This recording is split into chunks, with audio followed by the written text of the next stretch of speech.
বাড়াটিয়া ইমাম দিয়া জানাজা পড়াইলে ওই বাড়াটিয়া ইমামের চোখে পানি আসবে না যখন নিজের সন্তান দেখবে আমার বাবার লাশ আমার সামনে হাজির, দেখবে যখন আমার মায়ের লাশ আমি সন্তানের সামনে হাজির, ওই সন্তান তাকায়া তাকায়া বাবা মার লাশটা যখন দেখবে জীবনের কথা মনে পড়িয়া যাবে, বাবার কষ্টের জীবনী মনে পড়বে, মায়ের কথা মনে পড়বে, মায়ের কষ্টের জীবনীর কথা মনে পড়বে। ওই সময় জানাজার ভিতরে সন্তান দুই চোখের পানি ধরে রাখতে পারবে না আর আল্লাহর দরবারে কান্না করবে, জানাজার ভিতরে আল্লাহর কাছে ক্ষমা চাইবে। ওই সন্তানের দোয়া আল্লাহ কেমন কবুল করেন।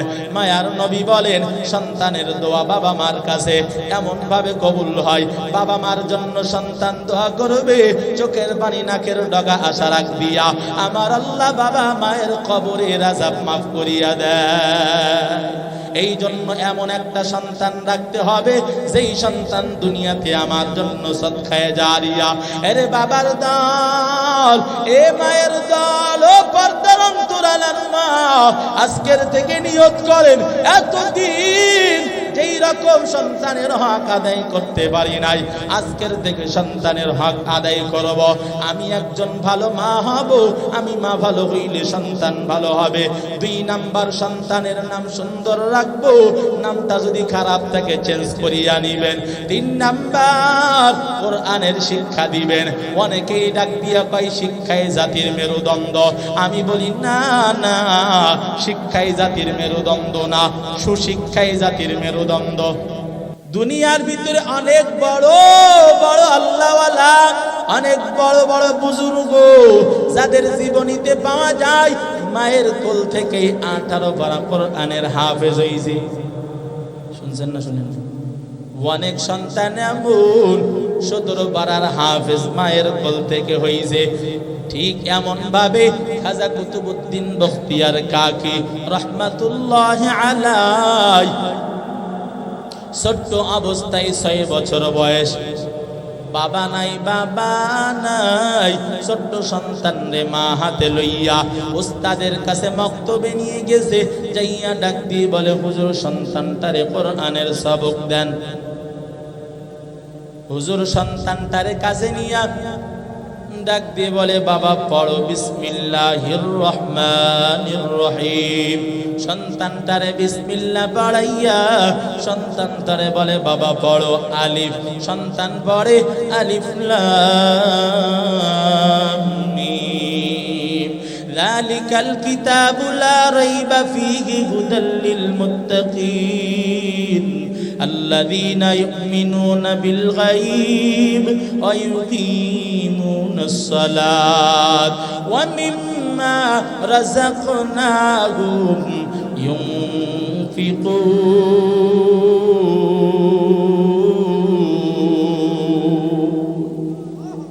সন্তান পড়ে আলিফ লাম মিম, হুজুর পড়ায় আলিফ পড়ো, সন্তান আলিফ লাম মিম শুরু করিয়া দেয়। 1 পারা 2 পারা 10 পারা 15 পারা এক পর্যায়ে সন্তান তেলাওয়াত করে ইকতারাবা লিন-নাসি হিসাবুহুম ওয়া হুম ফি গাফলাতিন মু'রিদুন। সন্তান 17 পারা পড়িয়া সন্তান উস্তাদের সামনে দাঁড়ানো, মা বড় অবাক, কি ব্যাপার সন্তান কেমনে এমন ভাবে 17 পারা কোরআনের হাফেজ হইল। এমন অবস্থা হওয়ার পর উস্তাদ মায়ের দিকে তাকাইয়া ডাক দিয়ে কয় কি ব্যাপার কুতুবউদ্দিনের মা? বললেন সন্তানের কোরআনের সবক দেন। এখন দেখি সন্তান 17 পারা মুখস্থ শোনায়া দিল। কেমনে সম্ভব বলো? মা ডাক দিয়ে কয় আমিও তো জানি না কেমনে সন্তান এমন ভাবে শিখলো, এটা আমারও জানা নাই। মা এখন সন্তানের দিকে তাকাইয়া ডাক দিয়া দিয়া বলেন, আব্বু একটু বলো তুমি কেমনে 17 পারা কোরআন মুখস্থ করলা, আমি মা জানতে চাই। ওই সময় সন্তান মায়ের মুখের দিকে তাকাইয়া হাসি দিয়া ডাক দিয়ে কই, মা আমার কোনো কারিশমা না, এটা তো আমার কোনো কারণে হয় নাই। আমি আপনার কোলের ভিতরে বইসা বইসা রান্না বাড়া করছেন, কোরআনের তেলাওয়াত জবানে চালাইছেন, আমারে কোলে নিয়ে ঘর ঝাড়ু দিয়েছেন, কোরআনের তেলাওয়াত করেছেন, আমারে নিয়ে হাঁটা চলা করেছেন, আমি কান্না করেছি, আপনি কোরআনের তেলাওয়াত করেছেন।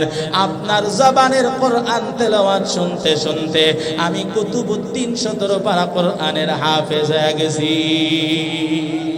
अल्लाह अल्लाह क्या मुबारक नाम गाई, अल्लाह अल्लाह आशिकों का काम है, कादिर खुद रत्तुदारी बर कमाल, अंता रब्बी अंता हस्बी जुल जलाल। এই রকম সন্তান, মা যেমন সন্তান ঠিক সন্তান ওই রকম হবে। এরে আল্লাহর গোলাম, মা কোরআন তেলাওয়াত করনে ওয়ালা যদি হয়, সন্তান কোরআন তেলাওয়াত শিখবে। মা যদি সিরিয়াল দেখনে ওয়ালা হয়, সন্তান সিরিয়াল দেখবে। কথা কোন ঠিক কি না? এরে আল্লাহর গোলাম, মা হলো সন্তানের প্রথম বিদ্যালয়, মায়ের কলকল হলো সন্তানের জন্য প্রথম বিদ্যালয়। কেমন ভাবে কুতুবুদ্দিনের মা দেখাইয়া দিলেন, সন্তান মাদ্রাসায় রাখিয়া হুজুরের কাছে ওই দিনই রেখে চলে আসছেন বাসায়। 11টা থেকে 11:30 বাজে সন্তান রেখে মা বাসায় আসছে। সন্তান মাদ্রাসা ছুটি হইছে, বাসায় আসছে, আয়েশা ডাক দেয়, ও আমার আম্মা জান, আমারে রুটি দেন, রুটি। এখন তো আমাদের ভাত চলে, কিন্তু ওই সময় কিন্তু রুটি চলতো প্রায় সব। এখনো পর্যন্ত ইন্ডিয়ার ভিতরে অধিকাংশ জায়গায় রুটি চলে বেশি। সৌদিতে তো বলার কোনো ভাষা নেই, ওইদিকে তো চলে। তো সন্তান মাদ্রাসা থেকে আয়েশা ডাক দিয়ে কয়, আম্মু আমারে রুটি দাও। কি দাও? রুটি দাও। মা ডাক দিয়ে কয়, তোমারে আল্লাহর রাস্তায় দিয়ে দিছি, তোমার আমি কেন রুটি দেব? যার রাস্তায় দিয়েছি রিজিক এখন তার থেকে চাও, আমার থেকে আর রিজিক চাইবে না। সুবহানাল্লাহ বলেন। মা কেমন বিদ্যালয়, মা সন্তানকে ঈমানের শিক্ষা দিচ্ছে। রিজিকের মালিক আমি, মা না, রিজিকের মালিক কে? ওয়ামা মিন দাব্বাতিন ফিল আরদি ইল্লা আলাল্লাহি রিজকুহা। একমাত্র রিজিক দেনেওয়ালা আল্লাহ কে? সবাই বলেন কে? একমাত্র রিজিক দেনেওয়ালা আল্লাহ। আল্লাহু খায়রুর রাযিকিন। রিজিক দেন আল্লাহ, আল্লাহর কাছে রিজিক চাও।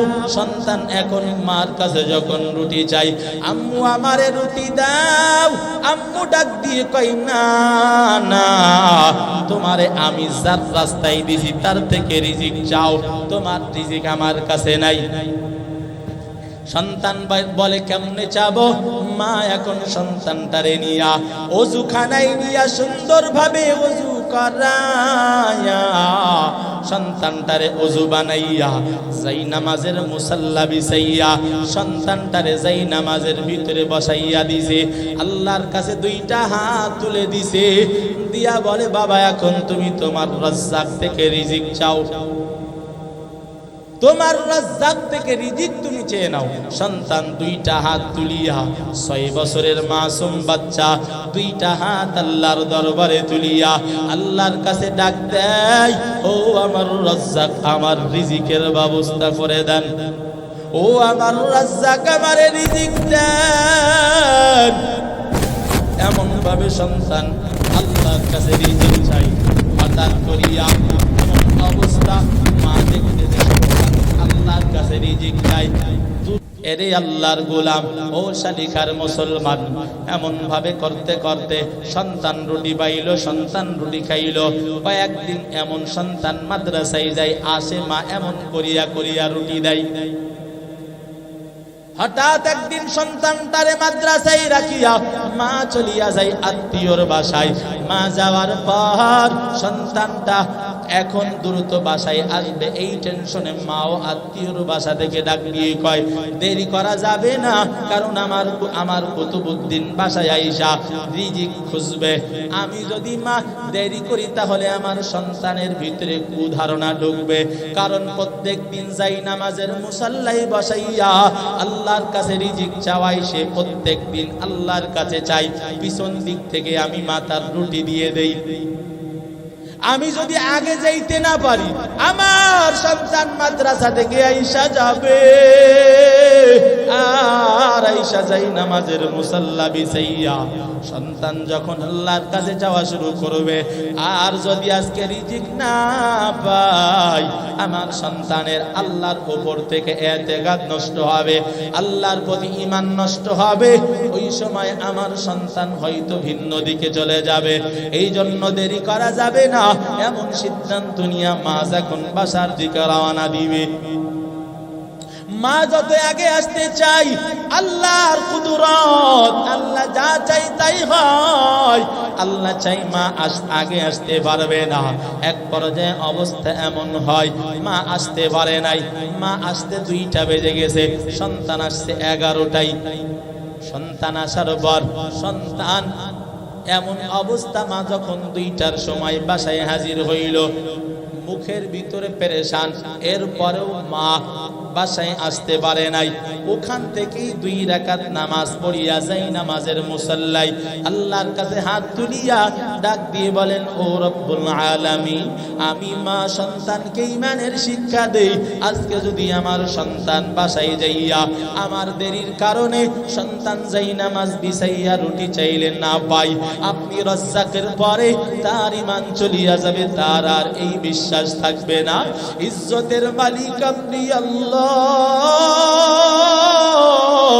আপনি ইজ্জত রক্ষা করার মালিক, আপনার কাছে আরজি জানাই, ইজ্জত আল্লাহ আমারটাও রাখেন, আপনার ইজ্জতও রাখেন।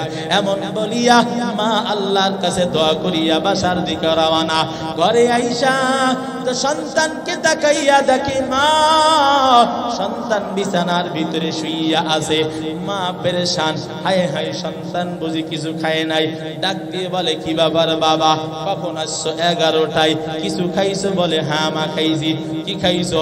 প্রত্যেক দিন আপনি আমার সামনে এই রকম যাই নামাজের মুসাল্লা বিছাইয়া আল্লাহর কাছে চাইতে বলেন, ওই আল্লাহ প্রত্যেক দিন আমার রিজিক দেয়, ঠিক আজকেও আমি ওই রকম আপনার দেখানো পথ অনুযায়ী যাই নামাজ বিছাইয়া আমি আল্লাহর কাছে যখন রুটি চাইলাম, আল্লাহ রুটি দাও।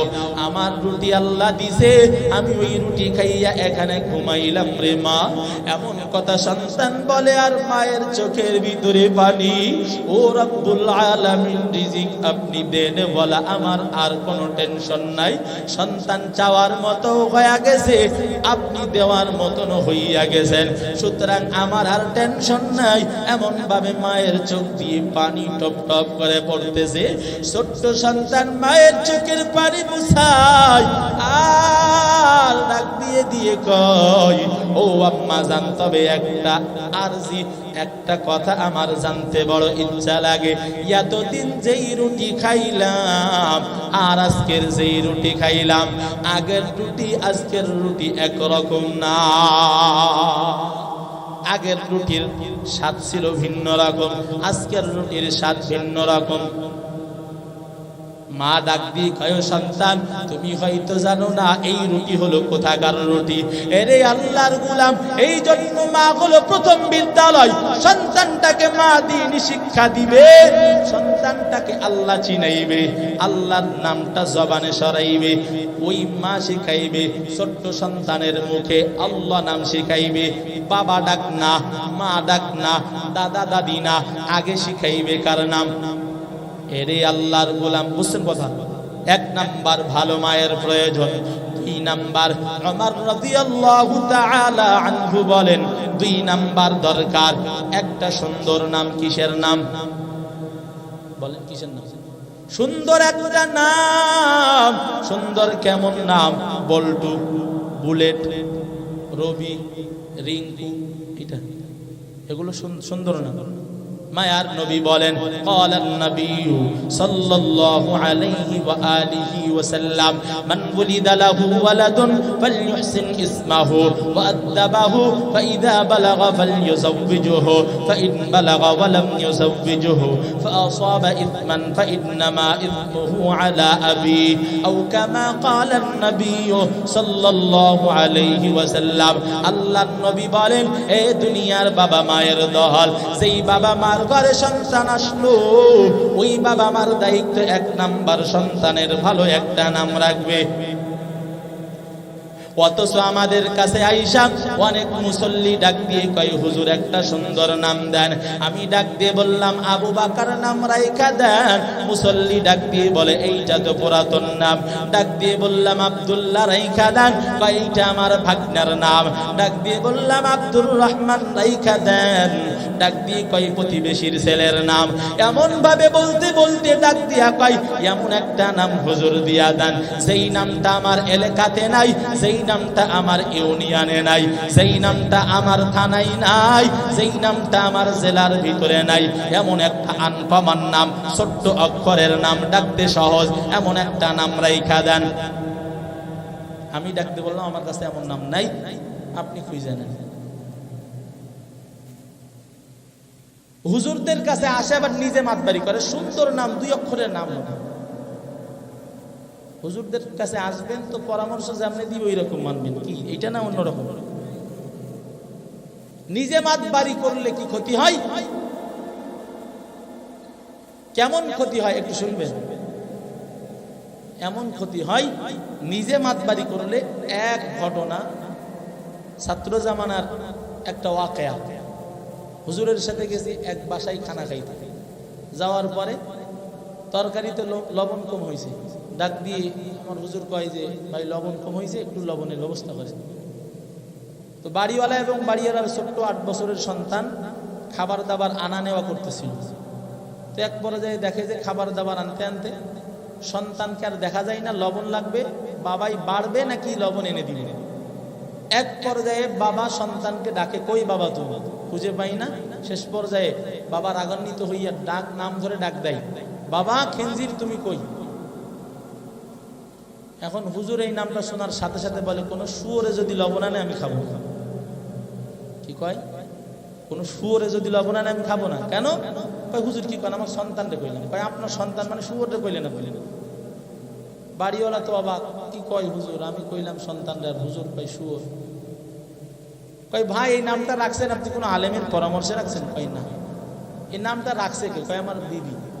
কেমনে রাখছে? কয়, হুজুর যখন গর্ভে সন্তান আসছে, বিবি আগে থেকেই খুব ইচ্ছা নিজে নিজে নাম রাখবো, আনকমন একটা নাম। প্রত্যেক দিন সন্তান গর্ভে আসার পরে প্রত্যেক দিন কোরআনের তেলাওয়াত, প্রত্যেক দিন কোরআনের তেলাওয়াত, তেলাওয়াত তেলাওয়াত তেলাওয়াত। এই তেলাওয়াত করতে করতে হঠাৎ করে বলে, আমাকে বলে, স্বামী একটা নাম পাইছি, যেই নামটা আর কারো শুনি নাই। এই নামটা হলো খিনজির নাম, এইটা রাখতে হবে, কোরআনেও পাইছি, সুতরাং খিনজির নামটা রেখে দেয়। কোরআনে পাইছি খিনজির নাম, বিবি অনেক খুঁজা খুঁজা রাখছে। হুজুর ডাক দিয়ে কয়, যদি আসলে কোরআন হাকিকতেই পড়তো তাহলে আব্দুল কাদের জিলানীর মতো 18 পারা কোরআনের হাফেজ হইতো। কথা কোন ঠিক কিনা? কুতুবউদ্দিন বখতিয়ার কাকির মতো কোরআনের হাফেজ হইতো। কিন্তু মা তো আসলে কোরআনের তেলাওয়াত করে নাই, নাম খোঁজার জন্য কোরআন তেলাওয়াত করতে ইখলাস ছিল না। যার কারণে আল্লাহ তাআলা নাম ঠিকই সামনে দিয়েছে, ভালো কোনো নাম দেয় নাই। আলেমের পরামর্শবাদে নাম রাখার কারণে নিজে মাতবাড়ি করছে, সুন্দর সন্তানের নাম রাখছে শুয়োর। নামের অর্থ কি? এখন বাবাই এক হাত জিভা বের করে এখন কামড় দেয় আর কয়, হুজুর নাউজুবিল্লাহ আস্তাগফিরুল্লাহ, করছে কি? আসলে হুজুর কোনো হুজুরের পরামর্শ না নেওয়ার কারণে আজকে আমার সন্তানের নামটা এমন হয়ে গেছে। হুজুর আপনি একটা সুন্দর নাম দিয়ে দেন। তওবা করে সন্তানের সুন্দর নাম নিয়ে নেয়। আসলে আমরা সন্তানের নাম যখন রাখি, রাখার ক্ষেত্রে আধুনিকতা তালাশ করি, আছে না নাই? আধুনিক নাম হতে হবে। নবী বলেন ভালো নাম, আমরা করি কি নাম? আধুনিক নাম। কয় আবু বকর নাম আধুনিক না, এটা পুরাতন হয়ে গেছে। বড় আফসোসের ব্যাপার। এজন্য 1 নাম্বার বাবা মার দায়িত্ব কি হবে? ভালো একটা নাম রাখবে। কি রাখবে? ভালো একটা নাম রাখবে। নামের গুণ আছে না নাই? নামের গুণে কামের ভিতরে পড়ে। এরে আল্লাহর গোলাম শাহ আশরাফ আলী থানভী ফারুকী রাহমাতুল্লাহি আলাইহি, ওনার কাছে একজন বাবা আসছে। আপনি তো হাকিমুল উম্মাত, আপনি তো উম্মতের চিকিৎসক, আমার সন্তানের শরীরটা সব সময় অসুস্থ। ও হুজুর, আপনার কাছে আসলাম, আমার সন্তানের একটা ব্যবস্থা আপনি দেন, ঔষধের নাম বলে দেন। এমন বলার পর হুজুর ডাক দিয়ে কয়, ও বাবা, আপনি একটু বলেন সন্তানের নাম কি রাখছেন? বাবাই ডাক দিয়ে কয়, হুজুর, আমার সন্তানের নাম রাখছি কালিমুল্লাহ। হুজুর ডাক দিয়ে কয়, কালিমুন শব্দের অর্থ হলো আহত, অসুস্থ। আজকের থেকে সন্তানের নাম দেন সালিমুল্লাহ, সুস্থ। অসুস্থ নাম রাখছেন, সুস্থ হবে এটা তো হতে পারে না। একটু সুস্থতার নাম দিয়ে দেখেন ভালো হয় কিনা। হুজুর নাম দিয়ে দিয়েছে সালিমুল্লাহ। দীর্ঘদিন বাবার সাথে দেখা হয় নাই, একদিন হঠাৎ দেখা। কি ব্যাপার বাবা, আপনার সন্তানের কি খবর? বলে, হুজুর, যেই দিন থেকে আপনি নাম চেঞ্জ করে দিয়েছেন ওই দিন থেকে আমার সন্তান সুস্থ হয়ে গেছে। নামের গুণ কামের ভিতরে আছে না নাই? এরে আল্লাহর গোলাম, সন্তানের নাম রাখবেন আপনি বুলেট। আপনার সন্তান তো বুলেট ফোটাবে। আপনি সন্তানের নাম যেমন রাখবেন, সন্তানের নাম রাখবেন রবি। গুলিস্তানের কুত্তার নামও তো রবি। আপনার সন্তানের মেজাজ গুলিস্তানের কুত্তার মেজাজের মতো হয়ে যাবে। নামের গুণ পড়বে কি পড়বে না? এই জন্য নামের গুণ যদি রাখতে চান, একটা সুন্দর নাম আপনার সন্তানের রাইখা দেন। আল্লাহর নবী বলেন, ফালইহসিন ইসমাহু, সুন্দর একটা নাম রেখে দাও, সুন্দর একটা নাম। ও বাবার দল, মায়ের দল, সন্তান হওয়ার পরে সুন্দর একটা নাম। 2 নাম্বার, ওয়া আদাবাহু, আদব শিক্ষা দিবা। সন্তান যেন বেয়াদব না হয়, কারো সাথে বেয়াদবি যেন না করে। আদব শিক্ষার একটা অর্থ হলো কোরআনের শিক্ষা দেওয়া। কোরআন যেই সন্তানকে শিক্ষা দিবে, দুনিয়াতে কোরআনওয়ালা সন্তান যদি রাখিয়া যাও, দুনিয়ার ভিতর থেকে তুমি বাবা বিদায় নিয়ে যাবা, সন্তান দুনিয়াতে থাকবে। ওই সন্তান মাঝে মাঝে মাঝে মাঝে আপনার আমার জন্য দোয়া করবে, রব্বির হামহুমা কামা রাব্বায়ানি সগীরা। একটা কোরআনওয়ালা সন্তান দুনিয়াতে রাখলে কি লাভ হবে? এরে আল্লাহর গোলাম, আমি আপনি যখন দুনিয়াতে থাকবো না, ওই সন্তান আইসা যাবে। ওই সন্তান জানাজার মুসল্লায় দাঁড়াইয়া যাবে।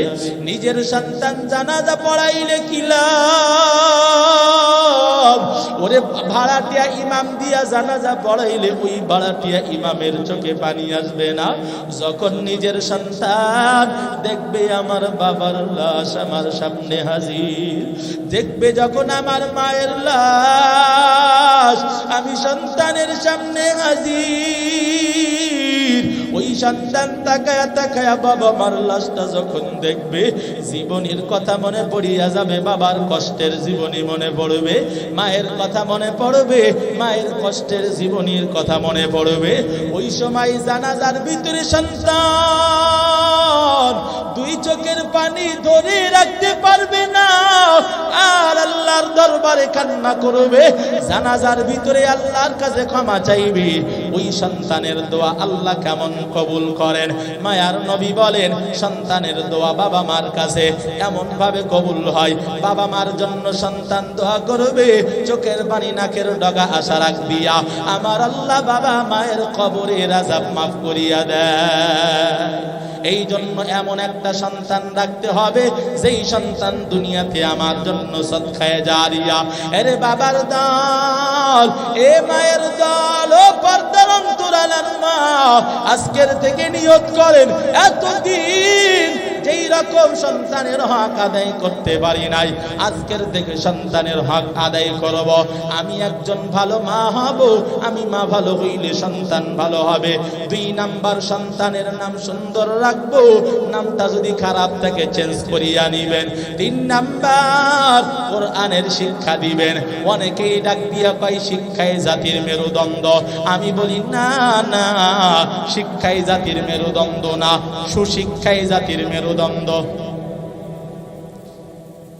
শিক্ষাই জাতির মেরুদণ্ড হইলে জজের চেয়ারে বৈশা জজ 2 নাম্বারি ফাইসালা দিতে পারত না, ম্যাজিস্ট্রেট 2 নাম্বারি রায় শুনাইতে পারত না, কৃষিবিদ কখনো কৃষিলয়ে বসে এইরকম ভাবে জনগণের সম্পদ লুটে খাইতে পারত না। কথা বলেন ঠিক কিনা? এজন্য সুশিক্ষা থাকতে হবে, যেই শিক্ষা থাকলে সন্তানের ভিতরে ভয় থাকবে, এই কাজটা করলে আল্লাহর কাছে জবাবদিহিতা করবে, আল্লাহর দরবারে দামও লাগবে। এই সুশিক্ষা যদি থাকে ওই সন্তানের দ্বারা দেশ ও জাতির মুখ উজ্জ্বল হয়। কথা কোন ঠিক কিনা? এই জন্য সুশিক্ষাই জাতির কি মেরুদণ্ড। সুশিক্ষায় শিক্ষিত করব, তার মানে কোরআন শিখাইব। যেই সন্তানের ভিতরে কোরআন থাকবে ও কখনো চুরি করতে পারে না, যার ভিতরে কোরআন থাকবে ও কখনো টেন্ডারবাজি করতে পারে না, যার ভিতরে কোরআনের শিক্ষা থাকবে ও কখনো জনগণের মাল আত্মসাৎ করতে পারে না। আরে আল্লাহর গোলাম, সন্তানের হক আমি আপনি যদি আদায় করতে পারি, আমি যখন বৃদ্ধ হয়ে যাব ওই সময় আমার সন্তান আমার হকগুলো আদায় করবে। আমার জন্য আমার সন্তান সুন্দর সুন্দর আঙ্গুর আপেল কিনিয়া আনবে। আমি যদি সন্তানের হক আদায় করি, আর যদি আমি আপনি সন্তানের হক না আদায় করিয়া সন্তানের নাম সুন্দর না রাখি, ভালো একটা মায়ের ব্যবস্থা না করি, যদি কোরআনের শিক্ষা না লাগাই, ওই সন্তান কখনো আমার আপনার দুনিয়াতেও কামিয়াবি দিবে না, আখিরাতেও মুক্তি দিতে পারবে না। আরে আল্লাহর গোলাম, নবী বলেন সন্তানকে 7 বছর থেকে নামাজের অর্ডার দাও, 10 বছর থেকে সন্তানকে নামাজের জন্য পিটা দাও। এরে আল্লাহর গোলাম, আমি আপনি সন্তানকে নামাজ পড়াইতেও চাই না। ছোট্ট মানুষ ঘুম ভাঙলে কষ্ট পাবে। রমজানের রোজা সন্তান রাখতে চাই, বাবা ডাক দিয়ে কয় এখনো ছোট্ট মানুষ, রোজা রাখলে কষ্ট পাবে, রোজা রাখার দরকার নাই, সন্তান রাখতে চাই। এরে আল্লাহর গোলাম, এই রকম ভাবে সন্তানের মন মেজাজকে দ্বীনের পথে প্রবাহমান করার জন্য নামাজে নিবেন, সন্তানটারে রোজার ট্রেনিং দিবেন। সামনে রমজানুল মুবারক আসতেছে, অনেক বুড়া মানুষ রোজা রাখে না, কারণ ছোট্ট থাকতে ওর বাবা মা ওর রোজা রাখায় না, এই জন্য এখন রোজা রাখতে পারে না, বলে কষ্ট, কষ্টের কারণে রোজা রাখতে পারি না। তার মানে শুরু থেকে ট্রেনিং পড়ে নাই। কথা কোন ঠিক কিনা? অনেকেই রমজান আসলেও চিপাগল্লির ভিতরে চায়ের দোকানে পর্দা টাঙাইয়া ওর ভিতরে গিয়া খানা দানা খায়, হোটেলের ভিতরে পর্দা টাঙায়, আছে না নাই? এরে আল্লাহর গোলাম, এইগুলো সেই সন্তান যেই সন্তানদের হক বাবা মা আদায় করে নাই। এই জন্য আমার সন্তান হোক নেক সন্তান, আমার সন্তান হোক ভালো একটা সন্তান, এই রকম নিয়ত যাদের থাকবে আজকের থেকে তওবা করেন, আয় আল্লাহ জিন্দেগীর ভুলগুলো ক্ষমা করে দেন, সন্তানের হক আদায় করব নিয়ত করছি, আল্লাহ কবুল করেন। আর জীবনে নামাজ পড়ি নাই, আর জীবনে নামাজ ছাড়বো না। এতদিন পর্যন্ত যারা নামাজ পড়েন নাই, রোজা রাখে নাই, এতদিন পর্যন্ত যেই মা বোনেরা পর্দা করেন নাই, একটা ভালো সন্তানের আশায় নিয়ত করেন আর জীবনে পর্দা ছাড়বো না, 5 ওয়াক্ত নামাজ পড়বো, আল্লাহর গোলামি করিয়া সামনে চলবো। কারণ আপনি যদি দুনিয়ার থেকে বিদায় নিয়ে যান, দুনিয়ার ভিতর থেকে বেপর্দা চলিয়া চলিয়া বিদায় নেন, কবরে যাওয়ার পরে যখন কবরের ফেরেশতারা আপনার কাছে প্রশ্ন করবে, আপনি দুনিয়ার ভিতর থেকে বেপর্দা বেনামাজি হইয়া যদি কবরে যান, ওই কবরে সওয়াল জবাব দিতে পারবেন না, ওই কবরে যাওয়ার পরে জবাব দেওয়া সম্ভব হবে না। এই জন্য আজকের থেকে নিয়ত করেন, আর জীবনে পর্দার বাহিরে যাব না, নামাজ ছাড়ব না, আল্লাহর বিধানের বাহিরে যাব না, জাহান্নামের আগুন আপনিও সহ্য করতে পারবেন না, আমিও সহ্য করতে পারবো না। আল্লাহর কাছে তৌফিক চান, তওবার নিয়ত যদি হয় খাঁটি তওবার নিয়তে, আমার আল্লাহর 2টা হাত দেখাইয়া দেন। ও দয়ার মালিক, কুদরতের নজর দিয়ে একটু তাকাইয়া দেখেন, আয় আল্লাহ জিন্দেগীর গুনাহগুলো মাফ করে দেন। আয় আল্লাহ তওবার নিয়তে 2টা হাত তুলেছি, তওবার উপরে ইস্তেকামত থাকার তৌফিক দান করে দেন। আয় আল্লাহ মৃত্যু পর্যন্ত তওবার উপরে কায়েম থাকার তৌফিক দান করেন, আমিন।